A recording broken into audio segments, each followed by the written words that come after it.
Garrett Riggs McCoy était en train de verrouiller Riggs Roadhouse quand il entendit des pas sur du gravier gelé. 23 au milieu de nulle part, Pennsylvanie. Une enfant de 7 ans en pyjama violet se tenait sur son parking pieds nus et tremblante, serrant quelque chose d'argent dans son poing. Maman est dans la boîte. Elle murmura à l'ange de l'enfer.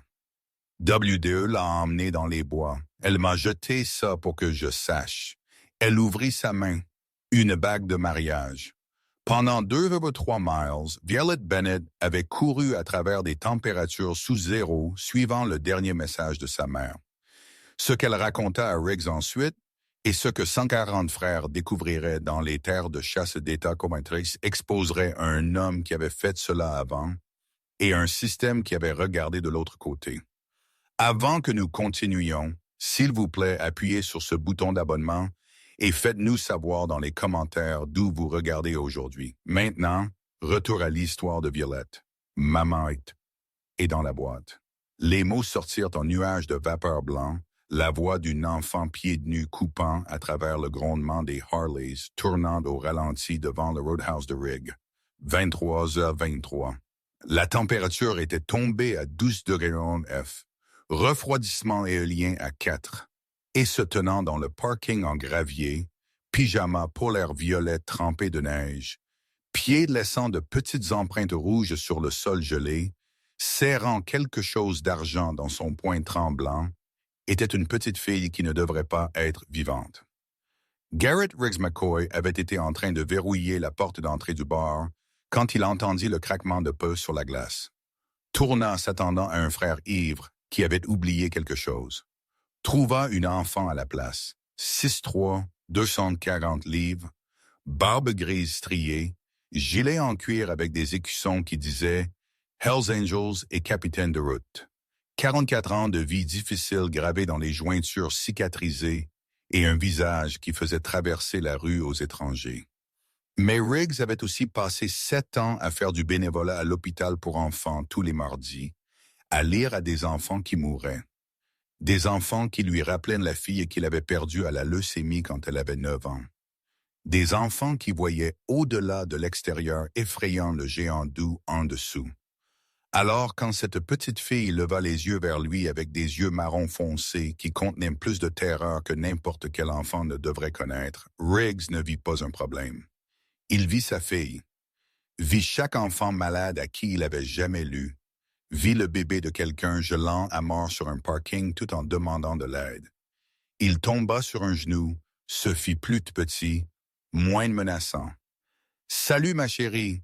Sa voix sortit douce malgré la texture graveleuse que des années de cigarettes avaient laissée derrière. « Tu es en sécurité maintenant. Comment t'appelles-tu? » Violet, le mot trembla, tout son corps trembla. « Violet Bennett, j'ai 7 ans. Mon beau-père a enfermé maman dans une grande boîte métallique dans les bois et elle va mourir et personne ne nous a aidés. Et j'ai couru et tu es le seul endroit avec des lumières allumées. Et s'il te plaît, les mots s'échappèrent en une seule respiration désespérée avant que sa voix ne se brise complètement. Riggs regarda ses pieds, nus, orteils bleutés, gelure se formant. Regarda son pyjama, trempé, pas de manteau. Regarda son visage, strié de larmes gelées et de pur désespoir. Regarda ce qu'elle serrait dans son poing. Une bague de mariage en argent avec une petite tache de sang sur l'anneau. 3 secondes. C'est le temps qu'il fallut à Riggs pour faire le calcul que chaque parent fait quand un enfant demande de l'aide. Est-ce réel ou est-ce une erreur? Puis il vit ses pieds à nouveau, les empreintes rouges dans la neige, la façon dont ses orteils étaient passés du bleu au gris. « Jusqu'où as-tu couru? » demanda-t-il doucement. « De chez toi. » Les dents de Violette claquaient si fort qu'elle pouvait à peine parler. 2 à 3 miles. J'ai compté les panneaux de rue comme maman me l'a appris. J'ai cassé la fenêtre de ma chambre, descendu du toit du porche. Il ne sait pas que je suis parti encore. Il pense que je dors, mais je l'ai entendu jeudi soir au téléphone dans le garage. Il a dit que ça se passait samedi soir. Le temps est parfait. Une tempête arrive. température tombant en dessous de zéro. Riggs sentit de la glace. Cela n'avait rien à voir avec janvier glissé le long de sa colonne vertébrale.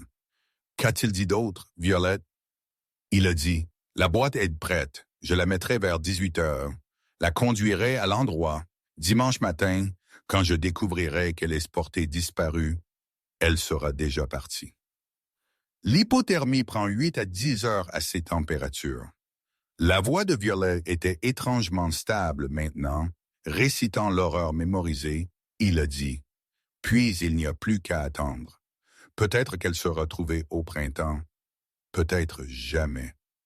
Dans les deux cas, ce sera classé comme exposition, mort accidentelle. Je suis le veuf en deuil. » Puis il a dit, « Oui, aux 75 000 de la police, plus les 41 000 restants de son argent. Plus d'un demi-million. Partagé en deux comme nous l'avons convenu.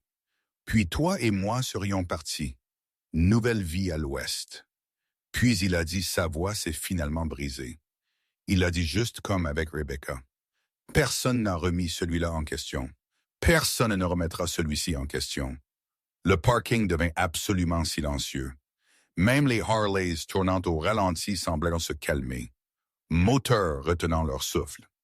Riggs regarda cet enfant de 7 ans, ce bébé qui avait couru 2,3 miles pieds nus à travers des températures sous zéro, qui avait mémorisé le plan de meurtre de son beau-père, qui avait trouvé le seul bâtiment avec des lumières allumées dans une ville rurale de Pennsylvanie à 23 heures un samedi soir. Trouver un bar de motards, trouver des Hells Angels, trouver les gens que tous les autres craignaient. « Quand a-t-il mis ta maman dans la boîte? » demanda Riggs, sa voix mortellement calme. 17h47. Violet ouvrit son poing, montra la bague de mariage. Elle a jeté ça par la fenêtre du camion avant qu'il ne l'enferme. Je l'ai trouvé dans notre allée à 18h15 quand je me suis faufilé pour regarder. C'est de son premier mari, mon vrai papa. Il est mort il y a 2 ans. Si elle ne l'enlève jamais, elle l'a jeté pour que je sache, pour que je le dise à quelqu'un. Riggs prit la bague doucement de sa paume, regarda la tache de sang, regarda le visage de Violet, fit le calcul. 17h47 à 23h23, 5h36. Si la chronologie de Wade était exacte, 8 à 10 heures jusqu'à la mort par hypothermie, Cassandra Bennett avait entre 2h30 et 4h30 restantes. Peut-être moins si le froid s'accélérait plus vite que Wade ne l'avait calculé. Où est-ce la boîte? Riggs était déjà en train de sortir son téléphone. Terres de chasse d'État 93, 4,7 miles au nord-est de la ville. Violet sortit un papier froissé de la poche de son pyjama. Dessine au crayon Maison-Route, Grand Arbre, repère Ruisseau, X, marque la boîte. J'ai dessiné une carte. Maman m'a appris à lire des cartes en cas d'urgence. Elle a dit que les urgences signifiaient qu'il fallait être intelligent, pas effrayé. Riggs regarda cet enfant, ses pieds abîmés, son pyjama trempé, la carte dessinée au crayon par une enfant de 7 ans qui avait compris que sa mère allait mourir à moins que quelqu'un n'agisse. À la bague dans sa paume, à la tache de sang qui signifiait que Cassandra avait combattu. Il se leva, enleva sa veste thermique, le laissant juste en T-shirt par un temps de 12 degrés, mais il s'en fichait. L'enroula autour de Violette. Elle traînait sur le sol, les manches pendantes au-delà de ses mains, mais elle était chaude, sentait le cuir et l'huile de moteur et la sécurité. « Violet Bennett », dit Riggs, la regardant directement dans les yeux. « Écoute-moi très attentivement. Ta maman ne va pas mourir ce soir. Tu m'entends? Chacun de mes frères va fouiller ces bois jusqu'à ce que nous la ramenions vivante à la maison. Je me fiche que cela prenne toute la nuit. Je me fiche que nous devions déchirer chaque acre de forêt entre ici et la limite du comté. Nous allons la ramener. Et cet homme qui lui a fait du mal, il ne touchera plus jamais aucune de vous. Ce n'est pas une promesse que je fais à la légère. C'est une promesse que je tiens. » Violet le fixa, puis éclata en sanglots. Plus des larmes de peur, des larmes de soulagement.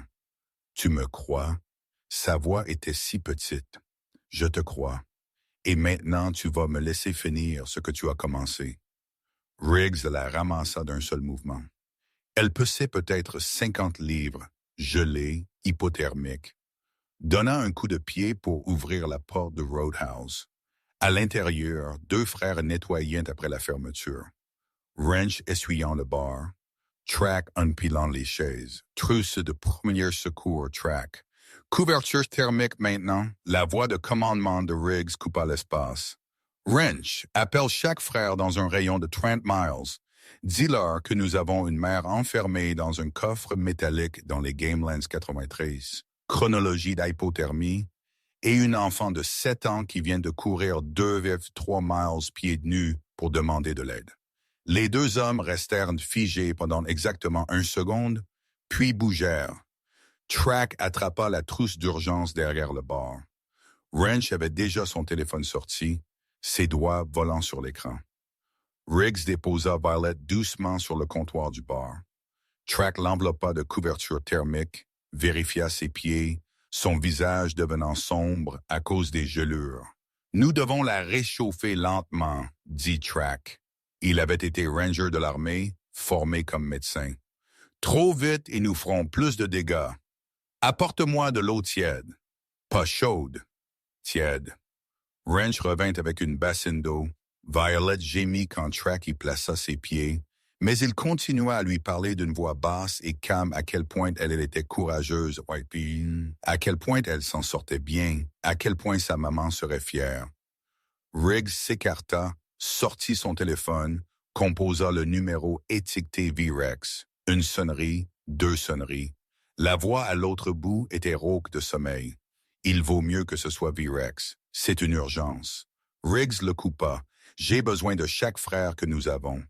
Patch complet, prospect, habitué, tout le monde. Route d'accès nord-est des Gamelands d'État 93 maintenant. Une pause. Puis que se passe-t-il? Une enfant de 7 ans vient de courir 2,3 miles pieds nus à travers des températures sous zéro pour signaler que sa mère a été enfermée dans un coffre à outils métalliques dans les bois par son beau-père. La mère est là depuis 17h47. Il est maintenant 23h31. La chronologie de l'hypothermie la situe à peut-être 3-4 heures maximum avant un arrêt cardiaque. Le beau-père prévoit de signaler sa disparition dimanche matin, affirmant qu'elle s'est égarée pendant une dispute. Collecter 475 000 en assurance vie. Silence. Puis la voix de V-Rex revint, tout est à faire. À quel point le témoin est-il fiable? Elle a 7 ans et elle a cassé la fenêtre de sa chambre pour s'échapper. Elle a mémorisé la conversation téléphonique de son beau-père sur le plan de meurtre.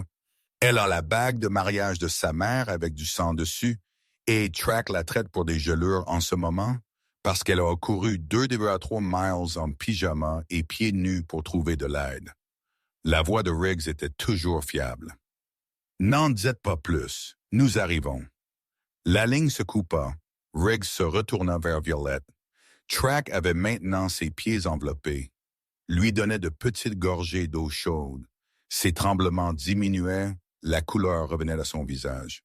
Violet Riggs s'agenouilla devant elle à nouveau. « J'ai besoin que tu me dises tout ce que tu sais sur l'endroit où se trouve ta maman. » Tout. Pendant les 8 minutes suivantes, Violette parla et les frères écoutèrent à propos de la maison au 1847 Ridgemont Trail.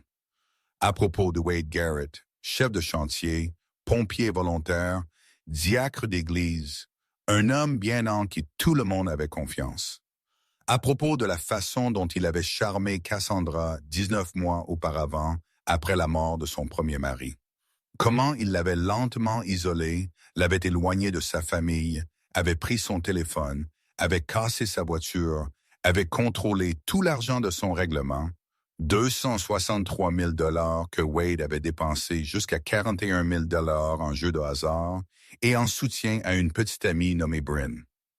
À propos de la visite des services de protection de l'enfance, il y a 7 semaines après que Violet ait dit à une conseillère scolaire « Mon beau-père a fait du mal à ma maman. » À propos de l'enquêteur qui a cru Wade plutôt que Cassandra.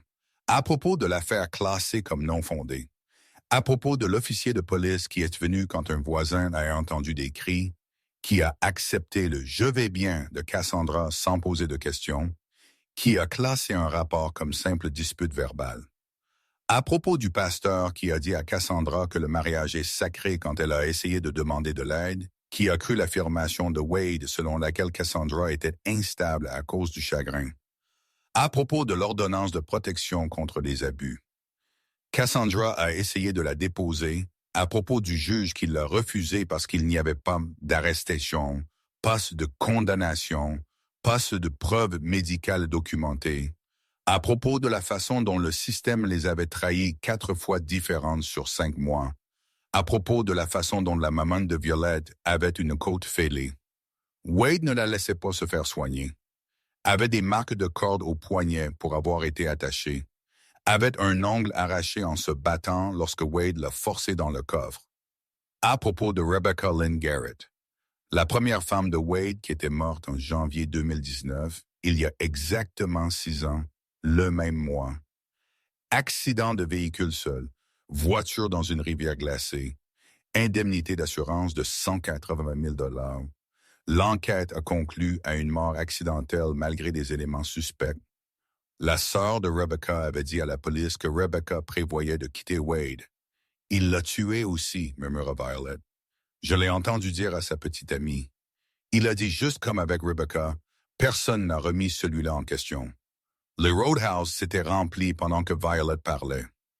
Riggs leva les yeux et trouva 20 frères debout, en silence, écoutant une enfant de 7 ans détailler le complot de meurtre de son beau-père. V-Rex se tenait près de la porte. 61 ans, barbe grise jusqu'à la poitrine, écusson 10 ans président. Derrière lui, d'autres frères entrèrent 30, 40, 50. Le grondement des motos à l'extérieur était constant maintenant. Moteur s'arrêtant, bottes sur le gravier, cuir et chrome remplissant le parking. V-Rex marcha vers l'endroit où Violet était assise, enveloppée dans des couvertures thermiques, s'agenouilla comme Riggs l'avait fait, se fit petit pour une enfant effrayée. Violet, mon nom est Victor. Tout le monde m'appelle V-Rex. Je suis le président de ce club.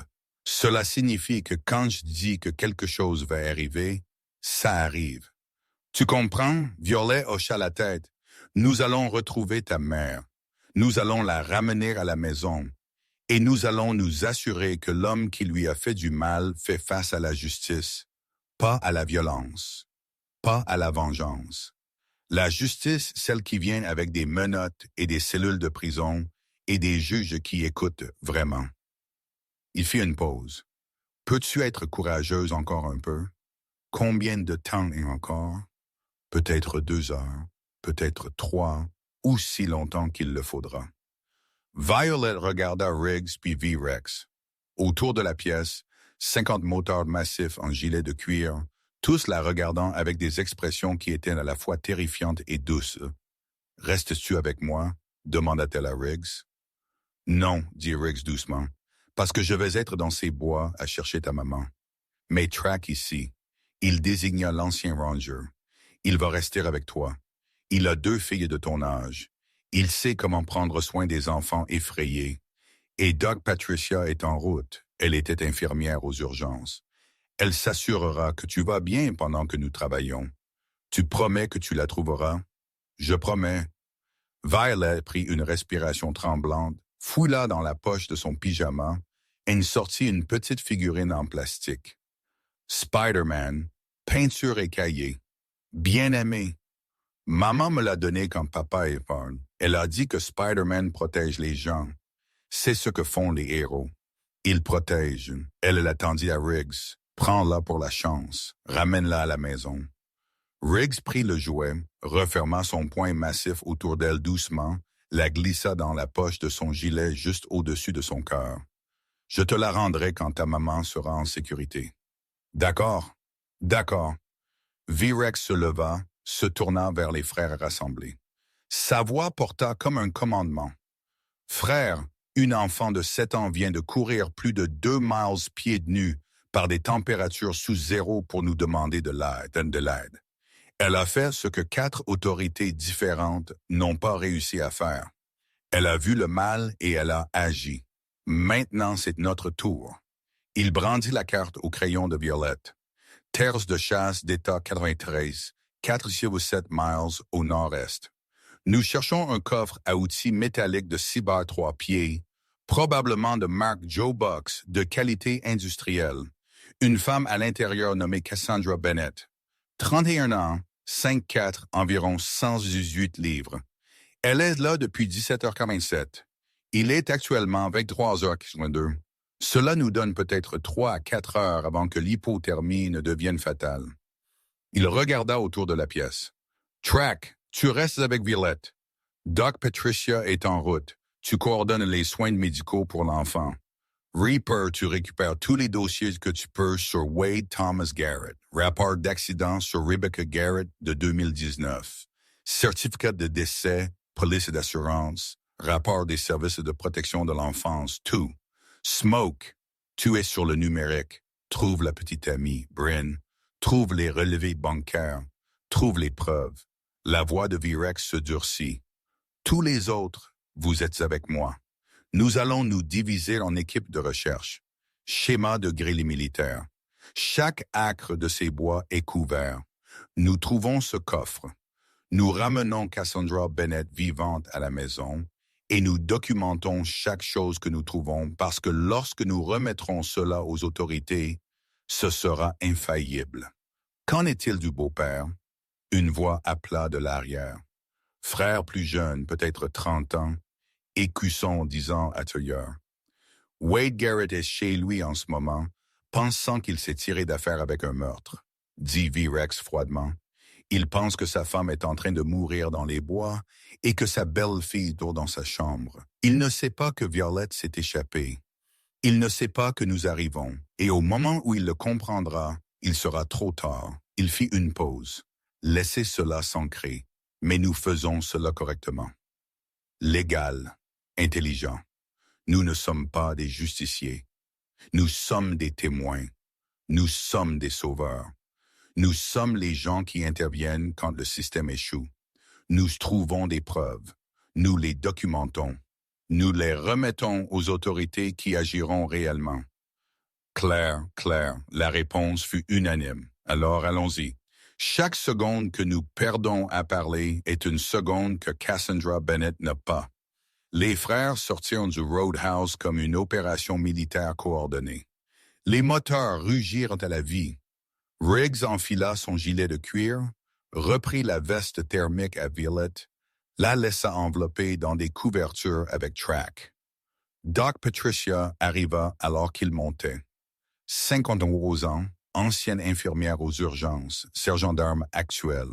Elle jeta un coup d'œil aux pieds et au visage de Violette et commença immédiatement à donner des directives médicales à Track. Riggs croisa son regard. Garde-la en sécurité. De ma vie, promit Patricia. Puis Riggs était sur sa Harley. Virex à côté de lui. Derrière eux, une vague de motos qui sera plus tard décrite par des témoins comme un tonnerre roulant. Au moment où ils atteignirent la route d'accès aux terres de chasse d'État 93, ils étaient 140 motards. Chapitre de Detroit. Flint, Grand Rapids, Lansing. Chaque frère dans un rayon de 75 miles qui pouvait bouger avait bougé. La formation se resserra, disciplinée, garée en rangées organisées. Les moteurs s'éteignirent un par un jusqu'à ce que le seul son soit le vent à travers les arbres dénudés et les bottes sur le sol gelé.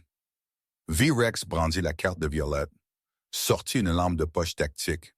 « Riggs, tu connais cette zone? J'ai chassé ici il y a 20 ans. Il y a un ruisseau qui coule au nord-est à environ 1 mile. Des chemins d'entretien tous les demi-miles. Si Wade voulait un endroit isolé mais accessible en véhicule, il utiliserait les anciens chemins forestiers. Alors c'est là que nous commençons. Ils se séparèrent entre 7 équipes de 20. Chaque équipe se vit attribuer une section de grille. Chaque équipe avait un pisteur, expérience militaire ou de chasse, un médecin, formé au combat ou civil, un document, photo, vidéo, coordonnées GPS, Des frères qui connaissaient les bois. Riggs menait l'équipe 1 avec V-Rex. Le frère jumeau de Track, Hound, amena son KI-9 policier retraité, Bella. La bergère allemande suivait les pistes olfactives depuis 12 ans.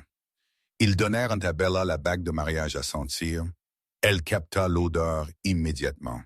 Tira vers le cadran nord-est, nez au sol, souffle sortant d'un nuage blanc. « Alors quelque chose, dit Hound doucement. Les équipes se mirent en route. Le schéma de recherche se déroula avec la précision d'hommes qui avaient passé des années à rouler en formation. 20 frères par équipe, espacés de 100 pieds, se déplaçant en ligne synchronisée à travers les bois gelés, faisceaux de lampes de poche coupant l'obscurité, souffle visible dans l'air sous zéro, le craquement des bottes sur la neige, le seul son au-delà du vent à travers les branches dénudées. Bella tira Hound en avant, son nez traquant quelque chose d'invisible au sens humain. Le chien bougeait avec détermination. Non pas l'errance d'une recherche, mais la ligne directe d'une piste olfactive trouvée et suivie. L'équipe 1 suivit. Riggs vérifia sa montre. 00 à 7 heures. 30 minutes depuis que Cassandra avait été scellée dans ce coffre. Si le calcul de WDE était correct, 8 à 10 heures jusqu'à la mort par hypothermie, il leur restait peut-être 30 minutes à 3 heures. Peut-être que le froid accélérait les choses, le métal conduisait la chaleur du corps plus rapidement que l'exposition au sol. Les prévisions météorologiques avaient prédit des températures tombant à 2 F à 4 heures du matin. Ils n'avaient pas des heures, ils avaient des minutes. Bella s'arrêta brusquement, s'assit. Le signal pour cible trouvé. Hound s'agenouilla à côté de son chien, la main sur sa tête. « Bonne fille, montre-moi. » La bergère avança de 10 pieds de plus, s'arrêta à ce qui ressemblait à un tas naturel de broussailles et de branches tombées. S'assit à nouveau, mais le tas était trop uniforme, trop délibéré. Riggs s'avança, enleva des branches, trouva une bâche en toile en dessous, couverte de neige. Tira la bâche de côté, et là elle était, un coffre à outils Joe Box de 6 pieds de qualité industrielle, cadenas robuste sur le devant, surface métallique recouverte de glace. V-Rex, la voix de Riggs coupa la nuit. Nous l'avons. Les frères convergèrent de toutes les directions.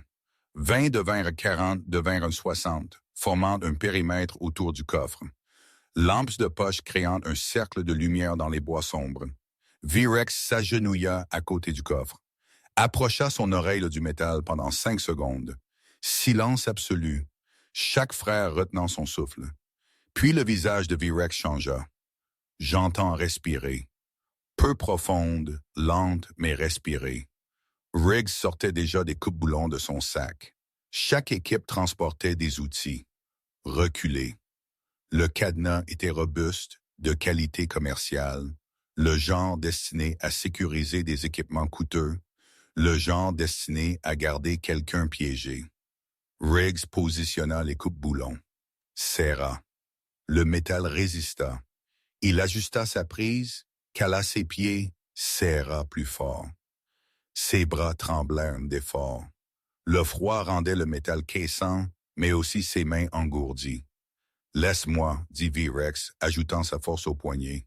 Ensemble, elles appuyèrent. Le cadenas tint 3 secondes. 4, 5, puis se cassa avec un craquement qui résonna à travers les bois. Riggs jeta les coupe-boulons de côté, attrapa le couvercle du coffre, V-Rex à côté de lui. Ils soulevèrent. Les charnières étaient gelées, les combattirent, mais l'adrénaline et le désespoir gagnèrent. Le couvercle se leva. À l'intérieur, à peine visible sous une mince couverture d'urgence qui n'avait presque rien fait contre le froid, se trouvait Cassandra Bennett, 31 ans, 5'4", peut-être 118 livres, mais paraissant plus petite, recroquevillée sur le côté en position fétale, poule en laine grise, jambes délavées, basket blanche, cheveux bruns foncés emmêlés contre son crâne. Son visage était gris, ses lèvres bleues, ses yeux fermés, sa peau cireuse. Du givre sur ses cils, elle ne bougeait pas. Patricia, cria V-Rex dans sa radio. Nous l'avons trouvé. Critique. Faites bouger Doc Miller. Nous la sortons maintenant. Un frère s'avança, celui-ci avec des écussons disant Doc et les yeux calmes et évaluant d'une formation médicale. Raymond Doc Kowalski, ambulancier paramédical retraité, 52 ans, avait vu plus de traumatismes que la plupart des médecins des urgences. Il tomba à genoux à côté du coffre, pressa 2 doigts sur le cou de Cassandra, attendit 10 secondes qui semblèrent 10 ans. Pouls présent, faible, peut-être 40 battements par minute. Respiration peu profonde. La température corporelle sera critique. Doc sortit une couverture thermique de son sac, commença à envelopper Cassandra sans la bouger du coffre. Nous ne pouvons pas la réchauffer trop vite ou nous la plongerons en arrêt cardiaque. Nous avons besoin d'un réchauffement contrôlé. À l'hôpital même maintenant. Comment la déplaçons-nous? Demanda Riggs, très soigneusement. Ne la secouez pas. N'essayez pas de redresser ses membres. Ils sont probablement rigides à cause du froid. Nous la transportons exactement telle qu'elle. 4 frères s'avancèrent. Gunner, Wrench, Snake, Daisel. Tous de grands hommes. Tous bougeant avec une douceur surprenante, ils soulevèrent Cassandra, toujours recroquevillée en position fétale, enveloppée dans une couverture, et la portèrent comme quelque chose d'infiniment précieux, vers la route d'accès où les véhicules attendaient. Riggs resta derrière, regarda dans le coffre où Cassandra avait passé 11 heures et 4 minutes piégée. Intérieur métallique, pas de rembourrage, pas d'isolation, condensation gelée sur les parois intérieures. Et des rayures, de profondes rayures, là où les ongles avaient griffé le couvercle, là où quelqu'un s'était battu, avait essayé de s'échapper, avait échoué. Il photographia tout avec son téléphone, horodaté, géolocalisé, puis sortit la figurine de Spider-Man de la poche de son gilet, la posa soigneusement sur le couvercle du coffre, un marqueur, un symbole, la preuve que quelqu'un s'était suffisamment soucié pour agir. Puis il courut rattraper les frères qui transportaient Cassandra vers la route. Le convoi qui quitta les terres de chasse d'État 93 à 00h44 était différent de tout ce que le comté de Pike avait vu. 4 frères dans un camion avec Cassandra allongés sur la banquette arrière. Doc surveillant ses signes vitaux, parlant doucement au téléphone avec le médecin urgentiste de l'hôpital du comté de Pike. Derrière eux, 140 motos en formation serrée. Ils traversèrent le canton de Pine Ridge à 1h du matin. Les fenêtres s'illuminèrent alors que le tonnerre des moteurs réveillait les résidents endormis. Les gens regardaient pour voir la vague de cuir et de chrome se déplaçant avec détermination à travers leur ville tranquille. Au moment où ils atteignirent l'hôpital, la température corporelle centrale de Cassandra avait été mesurée à 89,2 degrés F, hypothermie de stade 2. Le médecin urgentiste, Dr. Raymond Kowalski, sans lien avec Doc, jeta un coup d'œil à son état et demanda immédiatement les protocoles de réchauffement. 2 heures de plus dans ces conditions, elle n'aurait pas survécu. Le docteur Kowalski dit doucement à V-Rex dans le couloir pendant que Cassandra était traitée. En dessous de 82 heures, l'arrêt cardiaque devient probable. Elle est à 4,9 maintenant. Nous l'avons rattrapée à temps. V-Rex hocha la tête une fois. Alors j'ai besoin que vous documentiez chaque blessure, chaque ecchymose, chaque marque, chaque signe d'abus. Photographiez tout. Cela ira au tribunal. L'expression du docteur Kowalski se durcit. C'est déjà fait.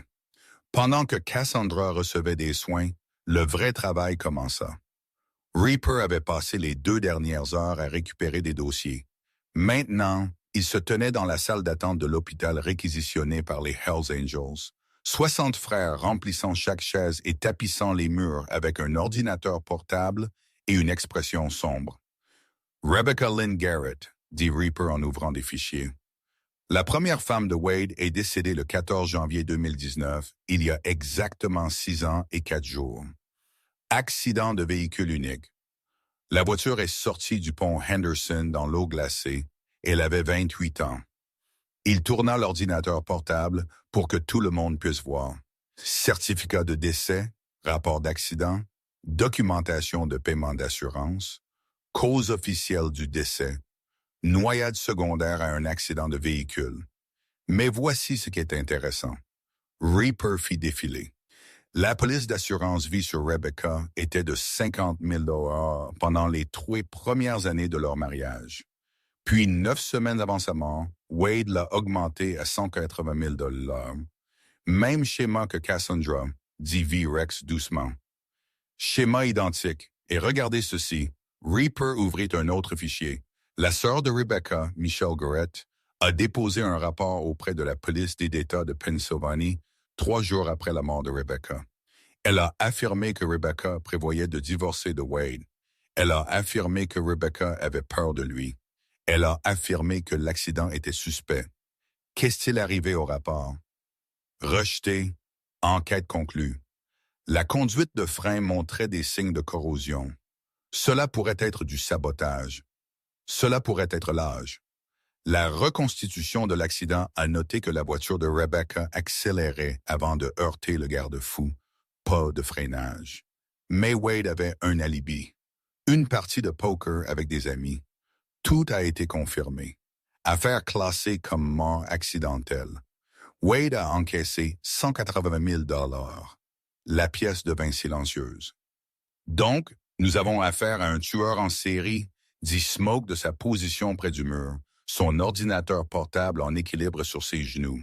2 femmes, toutes 2 en janvier, toutes 2 dans des circonstances suspectes, toutes les 2 avec des paiements d'assurance. Rebecca a eu 180 000 $.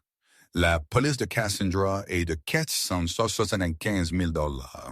Il a intensifié, dit Reaper. Plus gros gain, méthode plus audacieuse. Et cette fois, il a failli s'en sortir. Qui d'autre savait? Demanda V-Rex.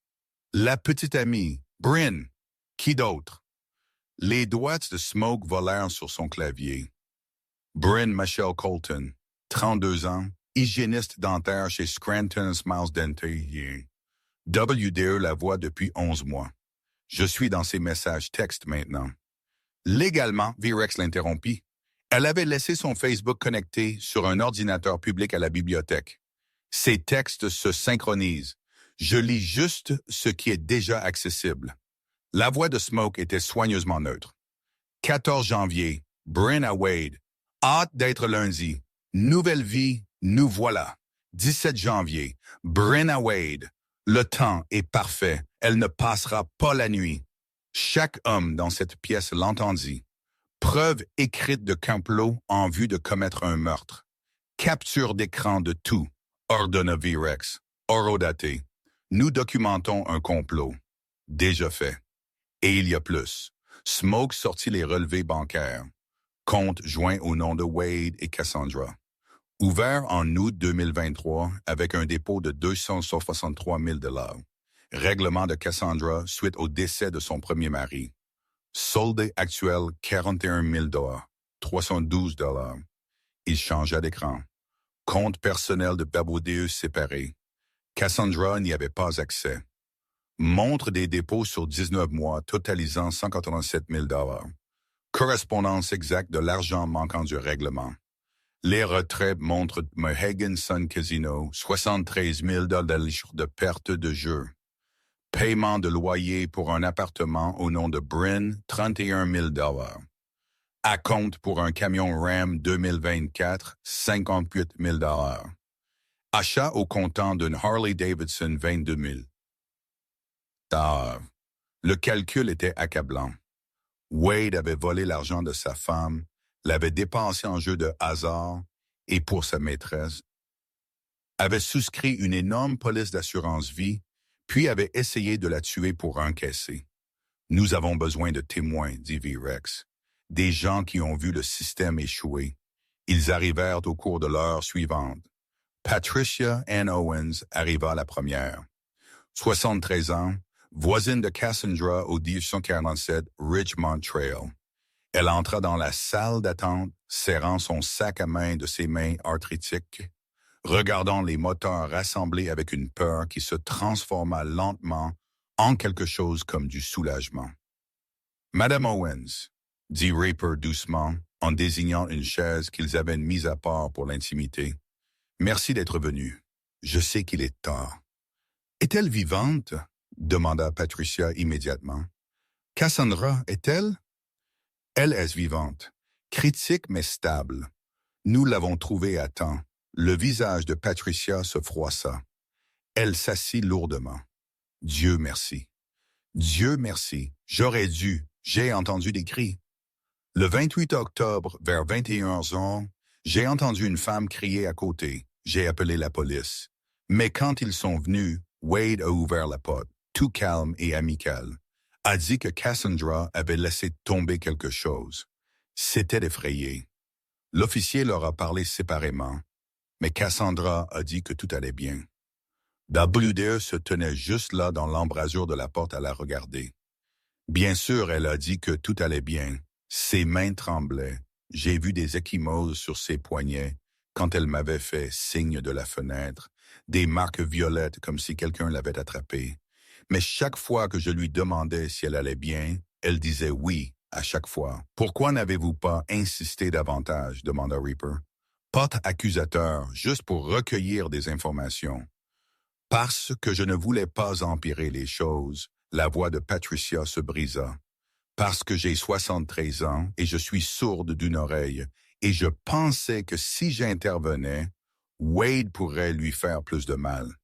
Je pensais que la police s'en occuperait, mais ils ne l'ont pas fait. Ils ont déposé un rapport et sont partis, et rien n'a changé. Reaper enregistra chaque mot.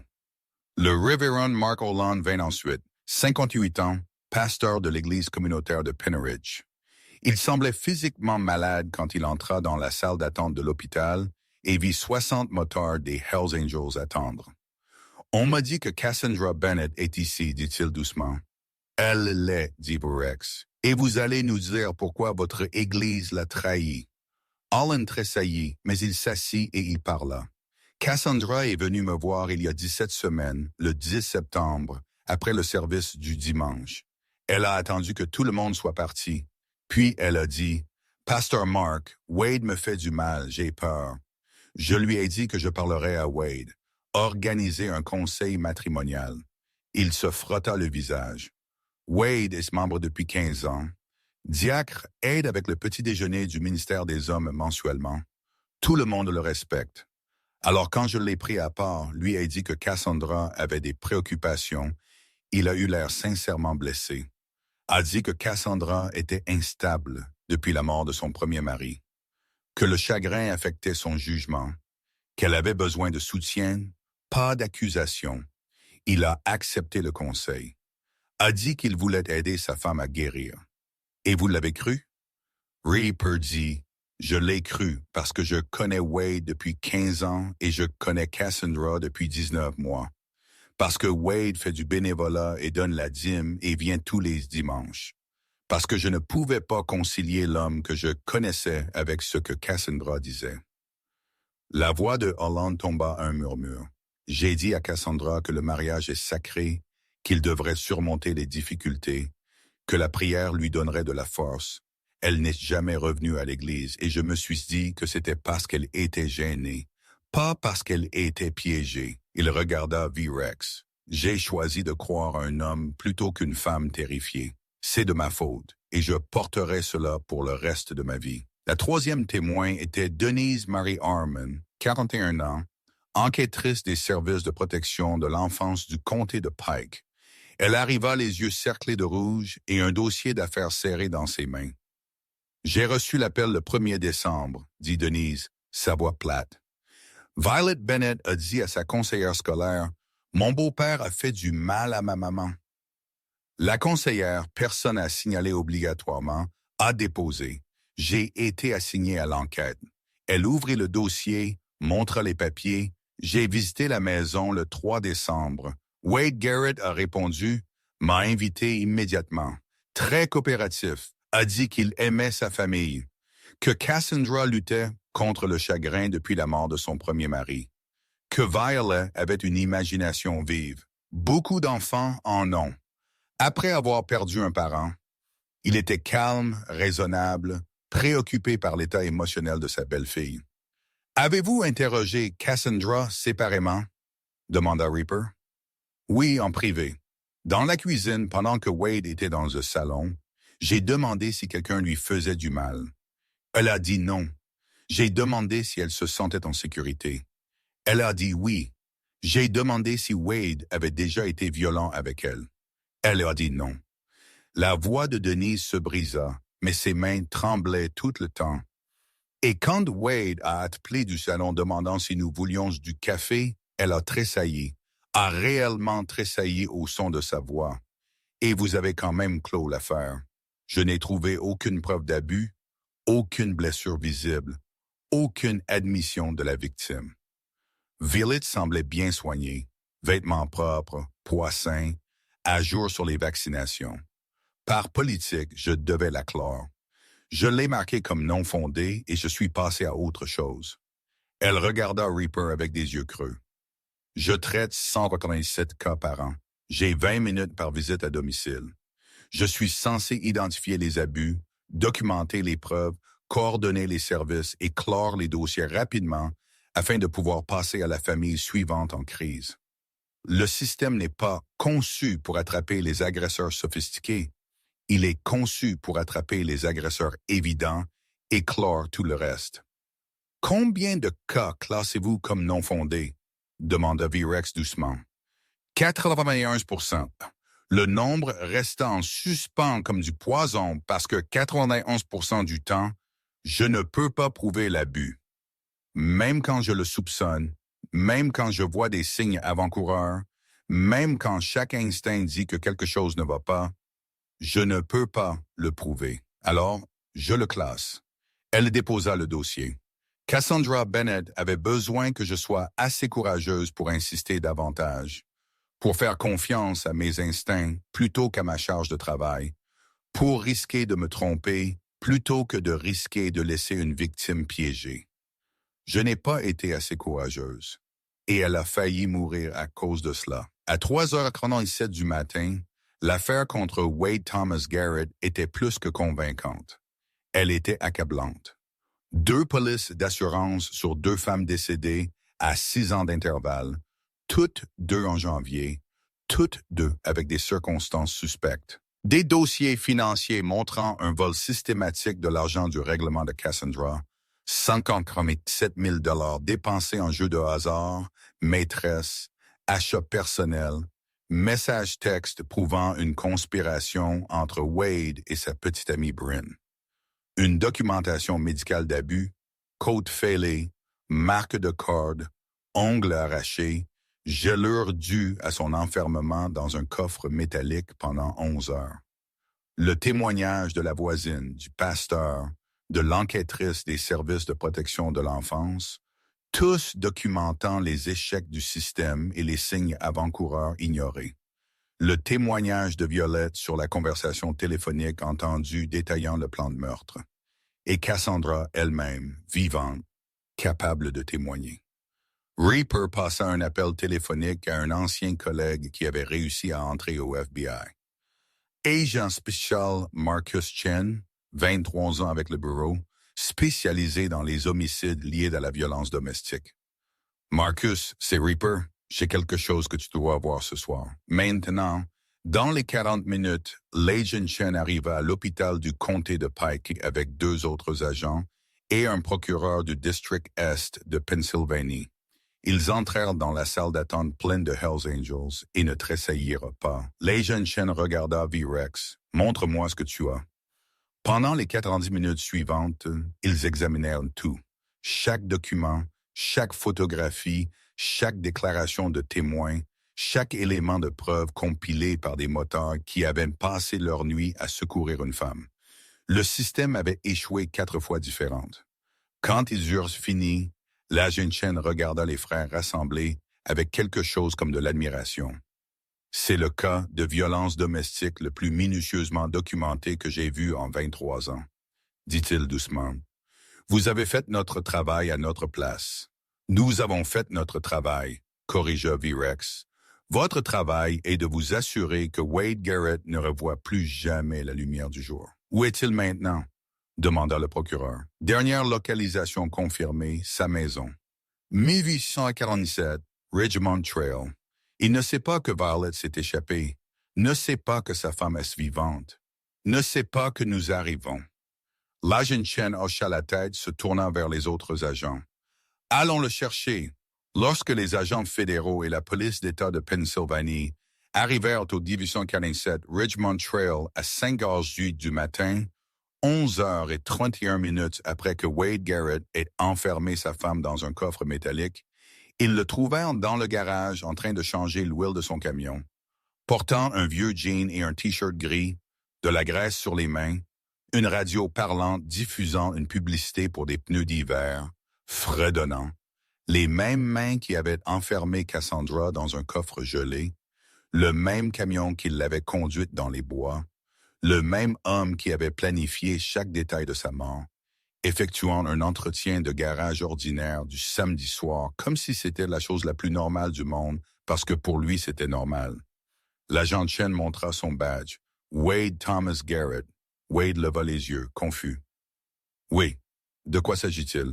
Vous êtes en état d'arrestation pour tentative de meurtre, complot en vue de commettre un meurtre, enlèvement, agression grave, exploitation financière et violation des statuts d'ordonnance de protection.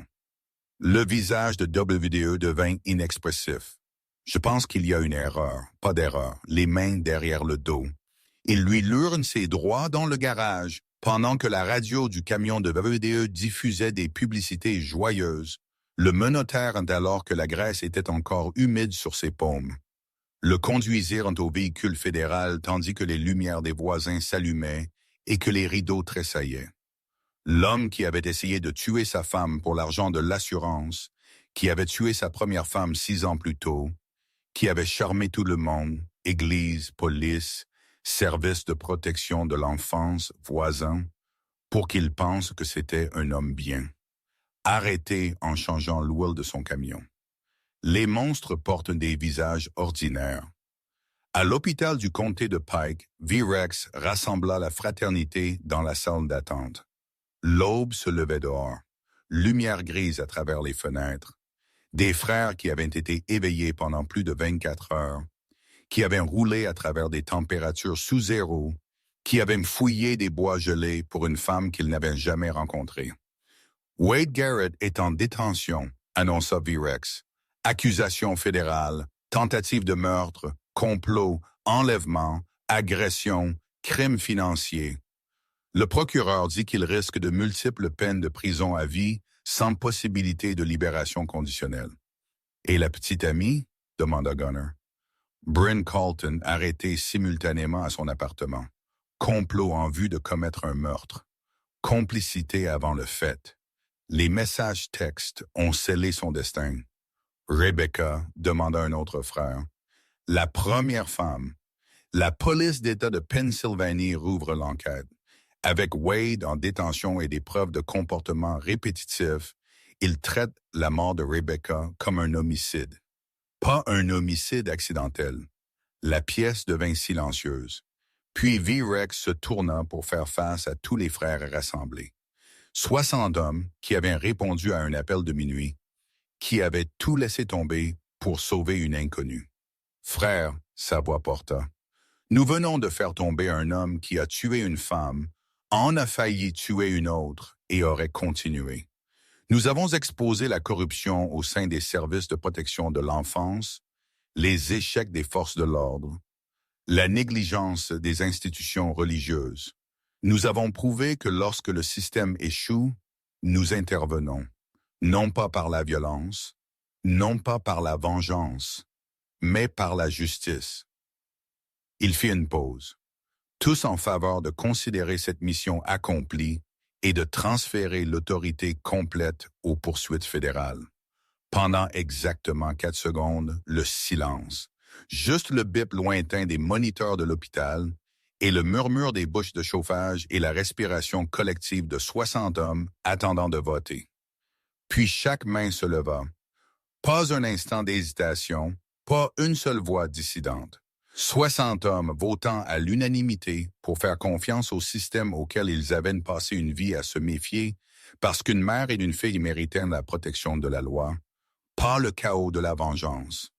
Unanime, dit V-Rex, Agent Chen, il est à vous.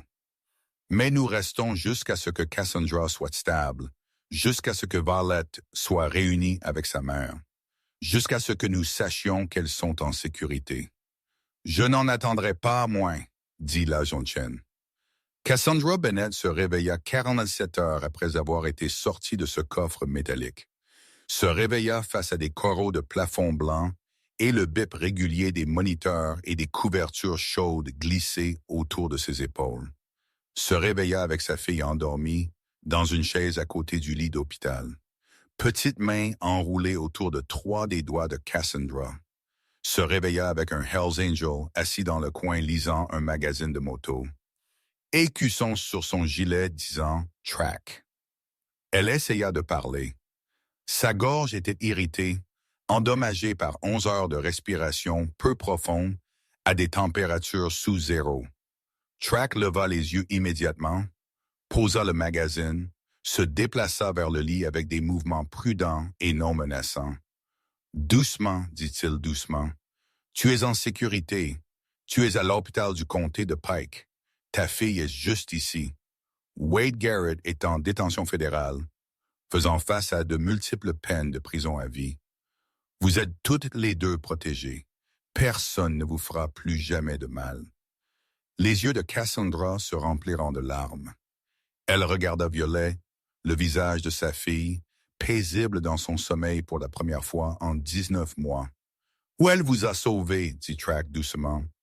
Mom a couru 2,3 miles pieds nus par-dessus de rames pour trouver de l'aide.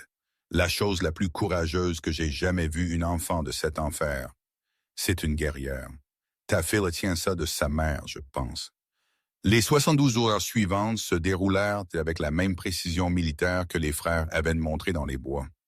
Le docteur Kowalski suivit le rétablissement de Cassandra. Pneumonie dans les 2 poumons nécessitant des antibiotiques intraveineux. Malnutrition sévère nécessitant des protocoles de réalimentation gérés avec soin. Gelures aux doigts et aux orteils qui guériraient mais nécessitaient une surveillance. La côte fêlée, les marques de corde, l'ongle arraché, tout documenté, photographié, ajouté à la montagne de preuves qui maintiendrait Wade Garrett en prison pour le reste de sa vie naturelle. Mais les soins médicaux n'étaient que le début. Wrench, le frère qui dirigeait le garage de réparation automobile légitime du club, a personnellement géré la logistique que tous les autres avaient négligée, a déposé des ordonnances de protection d'urgence, a coordonné avec les défenseurs des victimes, a organisé la récupération des affaires de Cassandra du 1847 Ridgemont Trail par des agents fédéraux, catalogués, livrés à un nouvel emplacement que Wade ne connaîtrait jamais. Ce nouvel emplacement était un appartement de 2 chambres au 3e étage d'un immeuble rénové à Scranton, à 47 miles du canton de Pine Ridge. Loyer contrôlé, système de sécurité installé par Smoke. Premier mois de loyer et dépôt de garantie payé par le fonds d'urgence de la fraternité des Hells Angels. Le même fonds qui avait aidé Mia Carter 9 mois plus tôt. Le même fonds qui existait précisément pour des moments comme celui-ci. Doc Patricia rendait visite quotidiennement, s'asseyait avec Cassandra quand les cauchemars venaient, car ils venaient, violents et vifs, la laissant haletante et tremblante à 3 heures du matin. Patricia lui a enseigné des exercices de respiration, l'a aidé à traverser les crises de panique, lui a expliqué que la guérison n'était pas linéaire, que le traumatisme vivait dans le corps même après la disparition de la menace, que s'améliorer signifiait faire face à la peur au lieu de l'enterrer. « Vous avez survécu », dit Patricia un après-midi alors que Violet était à une séance de salle de jeu supervisée avec un psychologue pour enfants. Pas seulement le coffre, pas seulement cette nuit-là. Vous avez survécu à 19 mois d'abus systématiques. Vous avez gardé votre fille en sécurité. Vous vous êtes battu quand il a essayé de vous faire disparaître. Ce n'est pas de la faiblesse. C'est une force que la plupart des gens n'auront jamais à trouver. La voix de Cassandra, toujours rauque à cause des dommages causés par le froid, sortit à peine au-dessus d'un murmure. J'aurais dû partir plus tôt. La victime moyenne essaye de partir 7 fois avant de réussir, dit Patricia doucement. Parce que le départ est le moment où les agresseurs passent à l'acte de prendre des vies. Vous le saviez. Vos instincts vous ont maintenu en vie jusqu'à ce que quelqu'un puisse vous aider. Ce n'était pas un échec. C'est la survie. Reaper a travaillé avec les procureurs fédéraux et la police d'État de Pennsylvanie, a établi des chronologies, a coordonné les entretiens avec les témoins, s'est assuré que chaque pièce de preuve, les relevés financiers, les messages textes, la documentation médicale, le témoignage de Violet, Cassandra, des voisins, des membres de l'Église, des travailleurs des services de protection de l'enfance, étaient organisés en un dossier de poursuite si hermétique qu'aucun avocat de la défense ne pouvait le briser.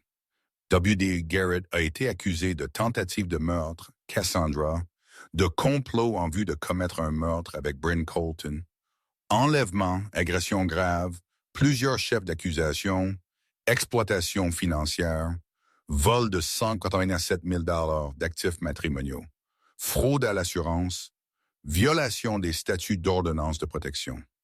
Dans l'enquête rouverte sur la mort de Rebecca Garrett, des accusations supplémentaires étaient en suspens.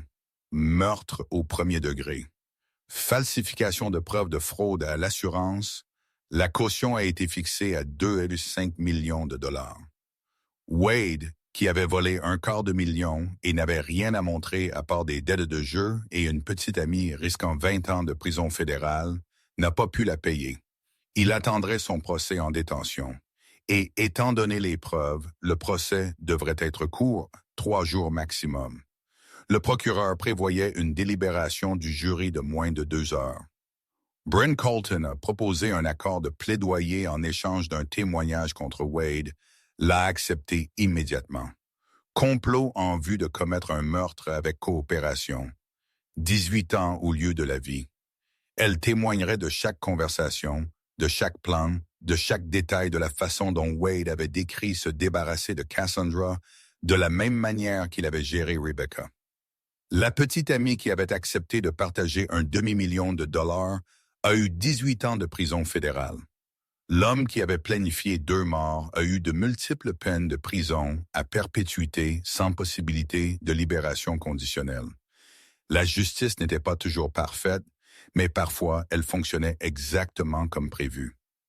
Track, l'ancien ranger de l'armée, père de jumelles, a pris Violette sous son aile, lui a appris que les hommes pouvaient être en sécurité, que les grands types effrayants pouvaient être doux, que les protecteurs venaient sous toutes les formes.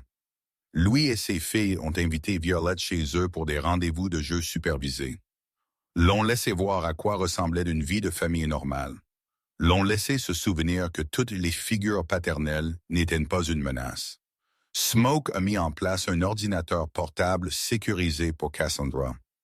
Lui a montré comment accéder à son nouveau compte bancaire, un que Wade n'avait jamais touché, financé par l'argent du règlement que les enquêteurs fédéraux avaient récupéré des comptes cachés de WDE. Lui a montré comment surveiller son crédit, comment verrouiller son identité, comment se protéger numériquement de la même manière que les frères la protégeaient physiquement. Et Riggs a tenu sa promesse. Le jour où Cassandra a été libérée de l'hôpital, il a rendu la figurine de Spider-Man à Violette, s'est agenouillé sur le parking de l'hôpital pour qu'il soit à hauteur des yeux, l'a placé doucement dans sa petite main. « Tu as été courageuse, dit-il simplement. Tu as sauvé la vie de ta maman, et nous avons tenu notre promesse. Elle est en sécurité. Vous êtes toutes les deux en sécurité. Et votre famille maintenant, vous avez besoin de quoi que ce soit. Tout ce que vous appelez, jour ou nuit, quelqu'un répondra. Quelqu'un aidera. » Voilà ce que signifie la famille. Varley regarda le jouet en plastique, la peinture écaillée et la jambe tordue, le symbole d'espoir qui s'était, d'une manière ou d'une autre, avéré réel.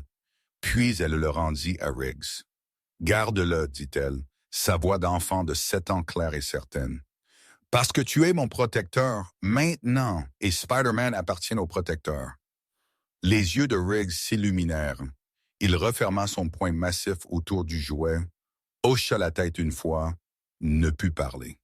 6 mois, c'est à la fois une éternité et pas de temps du tout quand on apprend à revivre après 19 mois de captivité.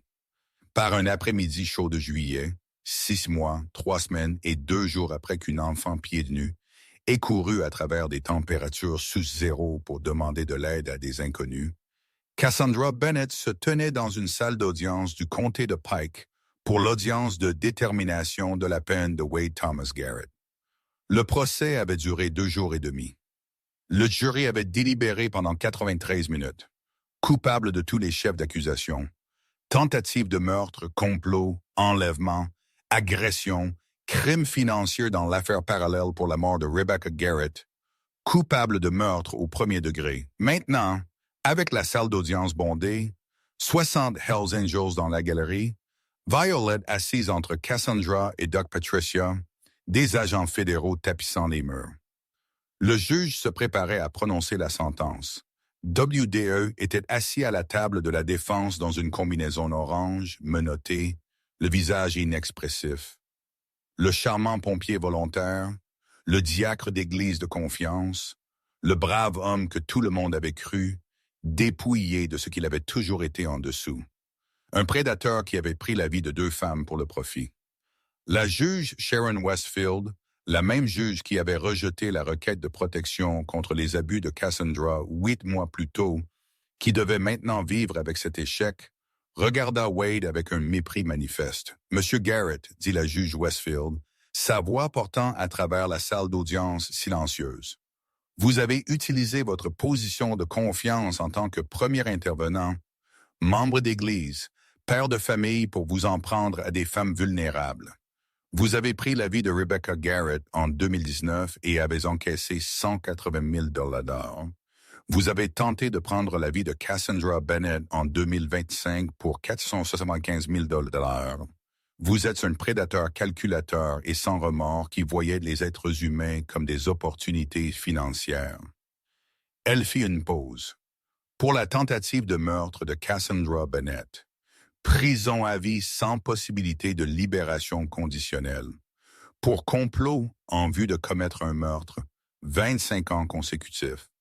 Pour enlèvement, 15 ans consécutifs. Pour le meurtre de Rebecca Garrett, prison à vie sans possibilité de libération conditionnelle. Le visage de WDE ne changea pas, ne réagit pas, regarda juste droit devant comme si cela arrivait à quelqu'un d'autre.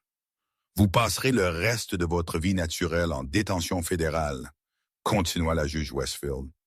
Vous n'aurez plus jamais l'occasion de nuire à une autre femme. Ce tribunal espère que les victimes que vous avez cherché à détruire trouveront la paix en sachant que vous mourrez en prison. Elle abattit le marteau. Le son résonna comme une finalité.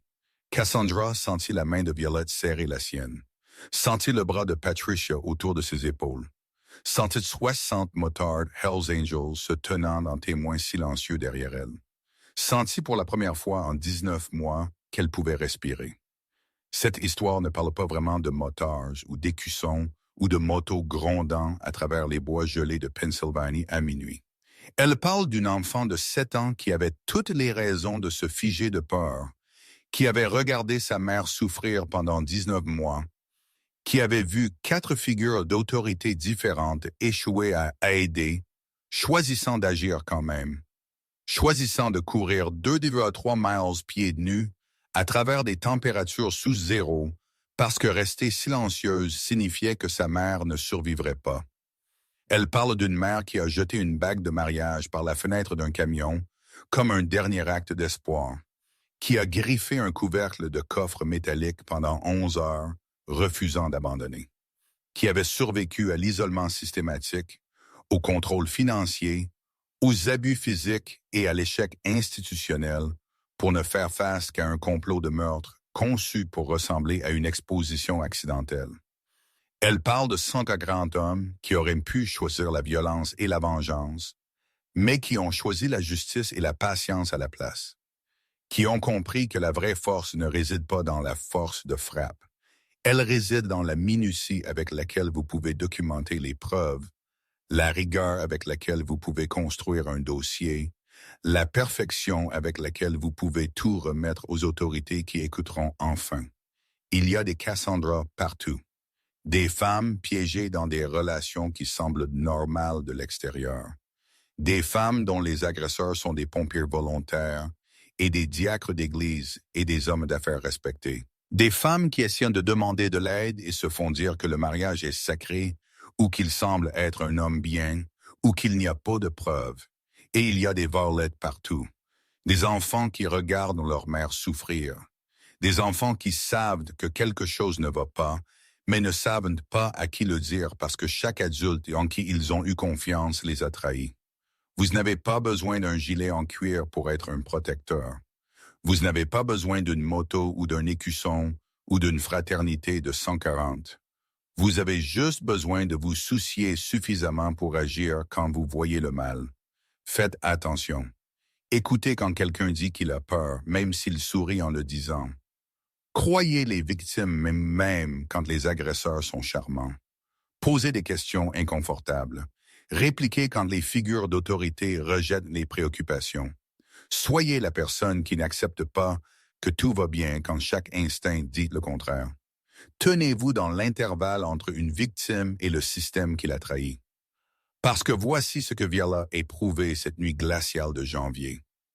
Parfois, la personne la plus impuissante dans une pièce détient la clé pour sauver le monde entier de quelqu'un d'autre. Parfois, une enfant pieds nus courant dans la neige est plus courageuse que chaque adulte qui a détourné le regard.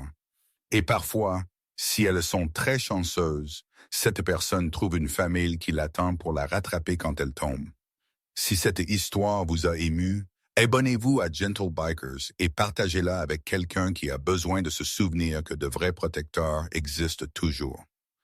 Laissez un commentaire nous disant qui était votre protecteur ou qui vous avait protégé quand personne d'autre ne l'aurait fait. Faites-nous savoir que vous soutenez Cassandra, Violet, chaque personne qui refuse de rester silencieuse quand elle voit le mal. Parce que ce monde a besoin de plus de gens qui courent vers le danger au lieu de s'enfuir. Et peut-être, juste peut-être, cette personne pourrait être vous.